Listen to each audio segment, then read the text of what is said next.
Gente, vamos falar sobre as manifestações do último domingo que trouxeram muitas pessoas para a Avenida Paulista e onde foi realizada uma pesquisa. Cerca de 61% dos manifestantes entrevistados durante o ato que ocorreu na Avenida Paulista no último domingo acreditam que Tarcísio de Freitas é o melhor nome para concorrer à presidência em 2026, caso Bolsonaro permaneça inelegível.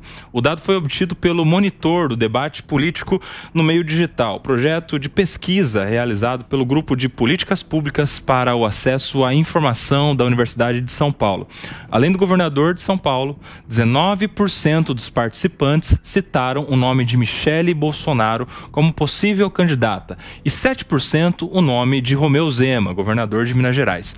Outros nomes como Damares Alves, Eduardo e Flávio Bolsonaro e Walter Braga Neto apareceram com 1%. Tá aí, cerca de 60% estão citando Tarcísio como sucessor em uma eventual corrida eleitoral em 2026. Eu quero começar essa rodada com a Lu Nepomuceno. Como é que você vê essa distância tão grande dos números do Tarcísio para o nome da Michele, Lu?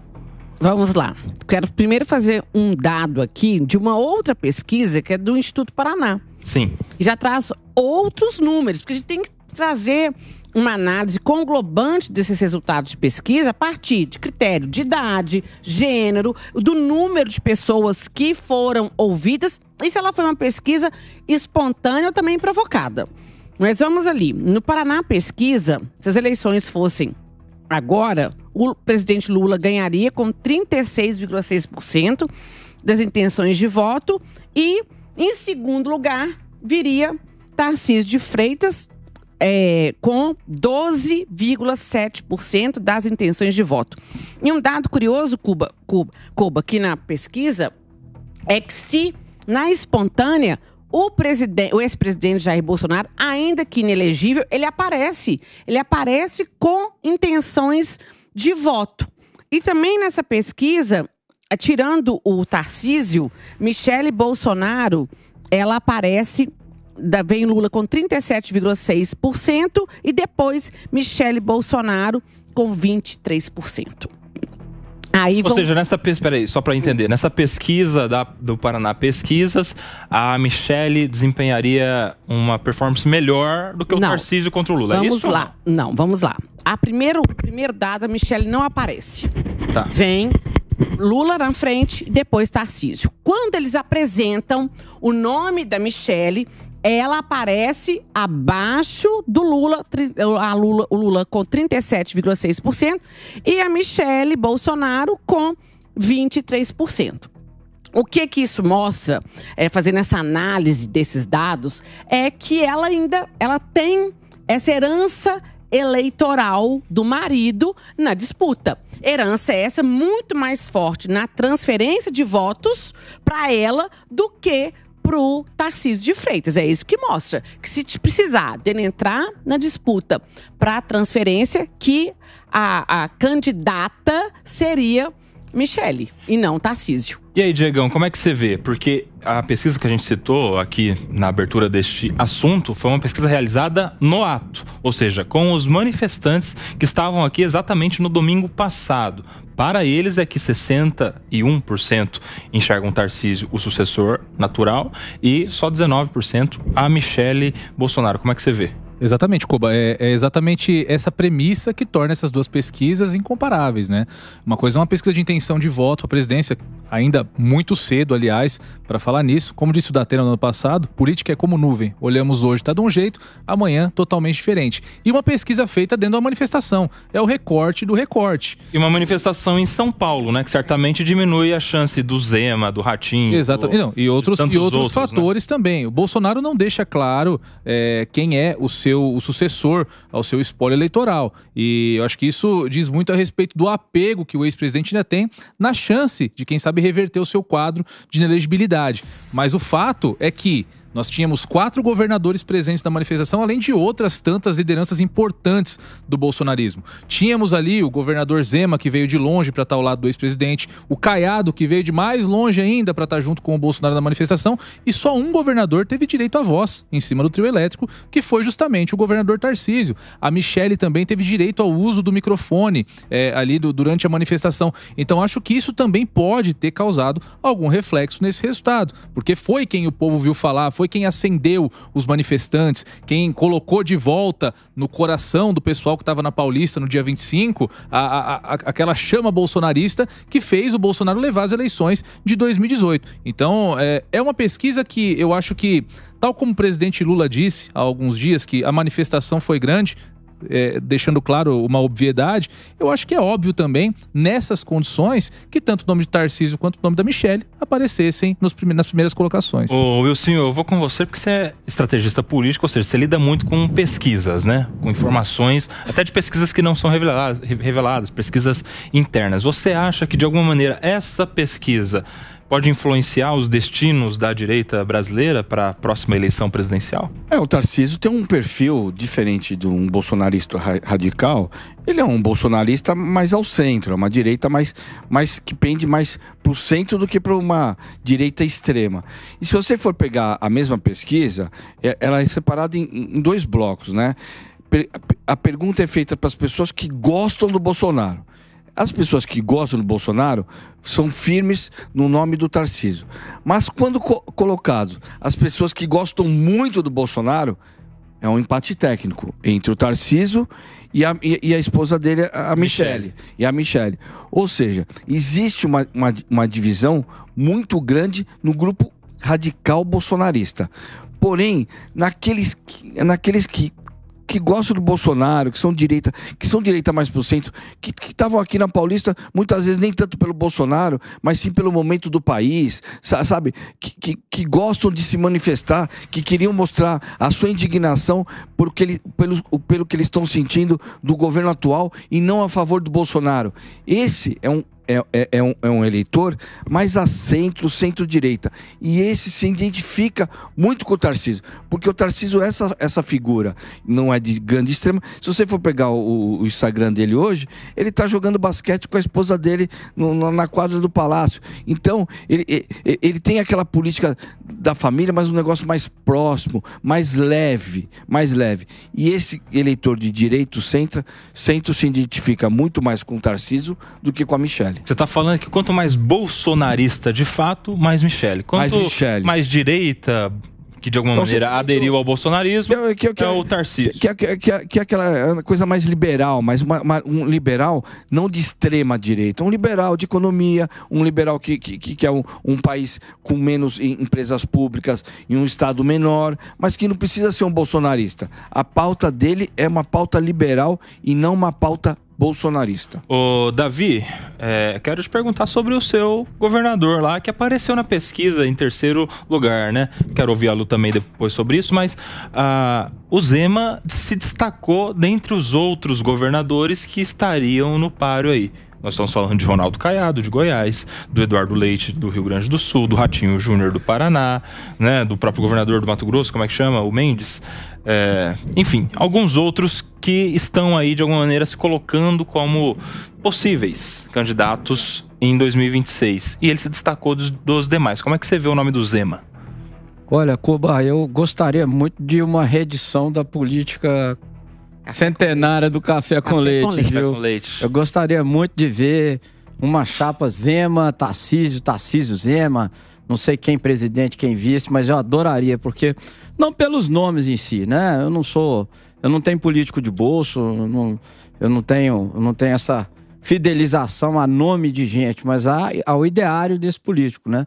E o ideário tanto do Tarcísio quanto do Zema me aproximam muito de ambos, né? Então eu gostaria muito de ver uma chapa assim. Tarcísio, Zema, Tarcísio, acho que sairia muito forte. É claro, né? Como o Diego disse, ainda é muito cedo, né? O cenário político muda como uma nuvem, né? É muito cedo ainda pra gente falar de sucessão do Lula. Mas eu gostaria muito de ver uma chapa assim, sabe? Zema e... Vou colocar assim, Zema, presidente, Tarcísio vice. Aliás, só para fazer uma pequena anotação, Davi, o Tarcísio já disse por várias vezes que não tem interesse em ser candidato a presidente no próximo pleito. Até porque um detalhe importante aí, o Tarcísio é primeiro mandato de governador, diferentemente do Zema, do Ratinho e do Eduardo Leite, né? E ele não deve estar contra a reeleição. É verdade. E do Ronaldo Caiado, de Goiás. O Zema também é muito bem aceito, né, pelo estado de Minas.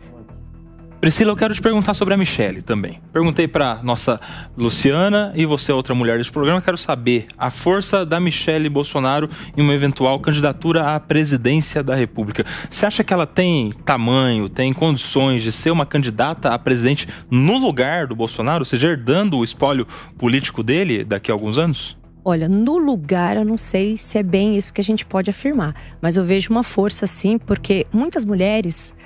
Elas veem na Michelle essa força que a gente não vê na política como um todo, né? Quando a gente fala de mulheres na política, a gente tem, evidentemente, menos porcentagem. E essas mulheres, elas veem a força da Michelle, mas eu não sei se ela estaria, neste momento, à altura para uma disputa presidencial. Mas a gente também tem que lembrar que outra presidente, que nem era lembrada, fez-se presidente, né? Então, acho que, pegando aqui a fala do Diego, é possível que dentro dessa caminhada ela ainda fique mais forte, dada aí as proporções, quando se começar mesmo essa disputa. Agora eu quero entender de vocês aqui, Lu. O Tarcísio, daqui até 2026, tem o quê? Tem o governo do estado na mão. É governador, até lá vai ser o governador, ou seja, em vários momentos vai ter a oportunidade de visibilidade, de implementar políticas públicas, de cuidar da segurança pública, que é um tema que está muito em alta, resolver alguns problemas aqui do estado de São Paulo. A Michelle, por sua vez, ela não tem mandato, nunca teve, aliás, mas ela está sendo uma aposta do PL para fazer o PL mulher e rodar o país todo. Ou seja, enquanto o Tarcísio tem um estado para cuidar, ela tem uma liberdade de andar no país todo com o incentivo do partido para fazer agremiações femininas em todo o país. Quem é que tem vantagem e desvantagem nessa corrida pré-presidencial? Koba, com certeza, se a gente colocar aqui na linha de saída o Tarcísio e Michelle, eu aposto todas as fichas no Tarcísio. Primeiro, ele tem a caneta na mão. Ele tem mandato. E isso já dá uma vantagem para ele. E segundo, ele tem agora eleições municipais. Então agora é a hora de fazer ali a base dele com os prefeitos aqui do estado. E isso traz voto. E a Michelle não tem mandato, não tem voto. Ela ainda não se testou nas urnas. É diferente, por exemplo, quando a gente fala em políticas femininas, Simone Tebet. Simone Tebet foi testada nas urnas. Então, se a gente falar assim, ela é candidata, a gente já sabe mais ou menos onde foram os erros e o que esperar. Michelle não foi testada. E realmente, rodar, ter o partido, ter o PL, ter o dinheiro do partido, isso é um apoio, é um incentivo, porque o que falta para as candidaturas femininas é exatamente dinheiro e visibilidade que ela tem. Mas não posso cravar agora, principalmente, nós estamos falando com 2 anos de antecedência, que será suficiente para se fazer presidenciável. Ô, Lu, mas para essa... Vai lá, Wilson, vai lá. Não, eu vou colaborar um pouco com o que a Luciana está falando. Para acabar com esse problema de falta de mandato, parece que o Valdemar Costa Neto tem ensaiado lançar, em caso da cassação do mandato do senador Sérgio Moro no Paraná, lançar a Michelle como candidata a senadora para eleger ela justamente para fazer esse complemento da falta de mandato, da falta de ter participado de uma eleição e até para testar ela mesmo eleitoralmente. E o senhor, já que estava falando, a questão aqui que a Lu trouxe também, do Tarcísio ter mandato, ele ter a caneta na mão. Nas últimas 2 gestões aqui no governo de São Paulo, o mandato não garantiu reeleição. Tô falando, o Márcio França não conseguiu ser reeleito, o Rodrigo Garcia também não conseguiu ser reeleito, ambos com a máquina na mão. Claro que por um período menor, porque eles, de alguma maneira, pegaram o bonde andando. Tivemos prefeitura aqui também, a Marta Suplicy não foi reeleita e o Fernando Haddad Haddad também não. Você que sabe, como ninguém, esses bastidores aí, Como é que você vê o Tarcísio se preparando? Você acha que ele tem algum diferencial desses exemplos que a gente citou, que possa fazer com que ele, com a caneta na mão, consiga esse tipo de vitória política? Deixa eu só acrescentar um ponto nessa pergunta, que teve um comentário que eu ia fazer a respeito da fala da Lu. O Tarcísio, ele enfrenta ainda um outro tabu muito grande. Vamos lembrar que nenhum governador do estado de São Paulo já conseguiu ser eleito presidente da República. Até por enfrentar o duelo dos estados decorrente do Pacto Federativo, do orçamento do estado de São Paulo, que muitas vezes é que subsidia os estados deficitários do norte e nordeste do país. O estado de São Paulo está brigando com o resto do país o tempo todo, né? Há muitos anos. Vamos ser sinceros. Hoje, se você for pôr no papel, hoje é difícil tirar a reeleição do presidente Lula. Por mais que o Tarcísio tenha uma aprovação enorme aqui no estado ainda, com mais de 60%, é São Paulo só. E o resto do país, a gente sabe que muitas vezes tem uma certa restrição aos paulistas. E isso numa eleição, isso conta. Porém, o Tarcísio tem uma grande diferença que eu quero falar para você, Koba, que é o negócio da reeleição. Ele ocupou um espaço que era do PSDB. No estado de São Paulo, dificilmente, pode lançar qualquer candidato, pode vir do governo federal, pode aparecer outro candidato de esquerda, pode ser quem for. Difícil também tirar a reeleição do Tarcísio, porque ele é um governo bem avaliado, ele é um nome bem avaliado e ele ocupou aquele espaço do PSDB, que era o espaço azul, que é do centro-direita e do cara que era direita extrema, que muitas vezes uma direita extrema envergonhada, que hoje se sente mais à vontade a se posicionar com essa nomenclatura. Agora, Diego, na linha do que fala aqui o Wilsinho, a gente vê o Tarcísio hoje com alguns apoios importantes. E nestas eleições municipais, de alguma maneira, isso favorecerá. Como, por exemplo, ele tem o apoio do PL, né? Que herdou muitos prefeitos que vieram do PSDB. Ele tem o Gilberto Kassab como seu secretário de governo, que também, presidente do PSD, ganhou muitos outros que vieram do PSDB. Vamos nos lembrar que o PSDB tinha a maioria dos prefeitos no estado de São Paulo. 530. Exato, assim, uma maioria 645. Esmagadora. A maioria desses prefeitos ou foram para o PL ou foram para o PSD. E o Tarcísio caminha com essas duas frentes. Você acha que a partir dessas eleições municipais, se esses prefeitos se elegerem, claro, o Tarcísio sai muito mais forte para os 2 próximos anos de governo? Sem dúvida nenhuma, Koba. A grande questão é que o Tarcísio vai ter que fazer aí um cálculo político. Como disse o Wilsinho, é muito difícil, a não ser que algo assim mude muito no tabuleiro, para que o Tarcísio perca a eleição aqui em São Paulo. De outro lado, nós temos também uma facilidade de enxergar um cenário no qual o presidente Lula emplaque o seu sucessor ou se reeleja, se for o caso. Então, a troca do Tarcísio de uma eleição certa por uma eleição duvidosa é justamente o que vai determinar se nós teremos o Tarcísio candidato em 2026 ou em 2030. Acho que é inevitável uma candidatura presidencial do Tarcísio de Freitas. Só temos que ver exatamente quando que isso vai acontecer. E de outro lado, nós temos outros quadros dentro da direita que já estão aí no segundo mandato. O Zema, como foi dito aqui, o Ratinho Júnior, esses já não têm mais o apego ao cargo onde estão sem um novo horizonte político, né? A não ser fazer o próprio sucessor na cadeira que ocupa hoje. Então, são candidatos muito mais prováveis e que vão procurar se viabilizar. Ao contrário do Tarcísio, que, nessa dúvida, vai acabar focando mais na gestão do Estado e na própria reeleição, deixar o terreno preparado para a própria reeleição.